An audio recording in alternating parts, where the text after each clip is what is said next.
নমস্কার বন্ধুরা, আমি হলাম তোমাদের বন্ধু বক বক কুইন। আজ আমি তোমাদের রূপা গঙ্গোপাধ্যায় সম্বন্ধে বলবো, যিনি পেশায় একজন অভিনেত্রী এবং তিনি বাংলা ও হিন্দি ও ছোট চলচ্চিত্রতেও অভিনয় করেছেন। জাতীয় চলচ্চিত্র পুরস্কার বিজয়ী নারী নেপথ্যের গায়িকা নামেও পরিচিত। রূপা গঙ্গোপাধ্যায়ের জন্ম তারিখ 25শে ডিসেম্বর 1966 সালে। তার জন্মস্থান ভারতের পশ্চিমবঙ্গ রাজ্যের কলকাতা জেলায়। তিনি ভারতের পশ্চিমবঙ্গের কলকাতার কাছাকাছি কল্যাণী নামক স্থানে জন্মগ্রহণ করেন।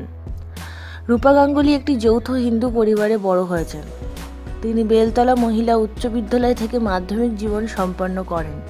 তিনি কলকাতায় যমমায়া দেবী কলেজ থেকে স্নাতক অর্জন করেন, যেটি কলকাতার ঐতিহাসিক কলকাতা বিশ্ববিদ্যালয়ের অধিভুক্ত একটি স্নাতক মহিলা কলেজ।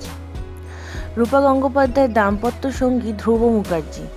তারা 1992 সালে বিবাহ করেন এবং 2006 সালে তাদের সংসারে বিচ্ছেদ হয়। এই দম্পতির একমাত্র সন্তান আকাশ 1997 সালে জন্মগ্রহণ করেন। পরবর্তীকালে তিনি তার সহকারী শিল্পী দিব্যেন্দুর সাথে থাকতেন। রূপা গঙ্গোপাধ্যায় কলকাতা থেকে তার স্নাতকের পর 1985 সালে অনিল কাপুরের অভিনীত সাহেব নামক ছবিতে অভিনয়ের মাধ্যমে তার চলচ্চিত্রে অভিষেক হয়। 1986 সালের মালায়ালাম চলচ্চিত্র ইথিলে ইনিয়ামবোরু করেন।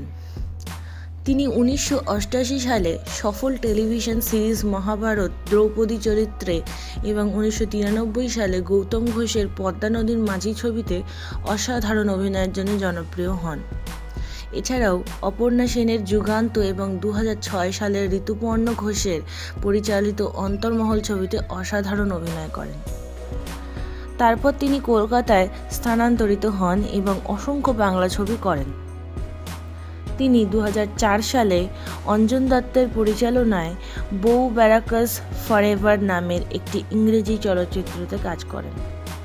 তিনি 2007 সালে হিন্দি টেলিভিশন সিরিয়াল করম আপনা আপনাতে, এরপর সাব টিভি 2007 সালের লাভ স্টোরি এবং 2009 সালে আগলে জনম মোহি বেটিয়া বহকিজে তে কাজ করেন। রূপা গঙ্গোপাধ্যায় 2015 সাল থেকে পশ্চিমবঙ্গ রাজ্য ভারতীয় জনতা পার্টির একজন সদস্য। রূপা গঙ্গোপাধ্যায় যে চলচ্চিত্রগুলি করেছেন তার মধ্যে রয়েছে কন্নাডো, একদিন আচানক, বিরোধী, মিনা বাজার, বাড়িওয়ালি, যুগান্ত, অন্তর্মহল, অবশেষে, হেমলক সোসাইটি, জানি দেখা হবে, আরশিনগর ইত্যাদি। এছাড়াও তিনি আরও অনেক চলচ্চিত্রতে কাজ করেছেন।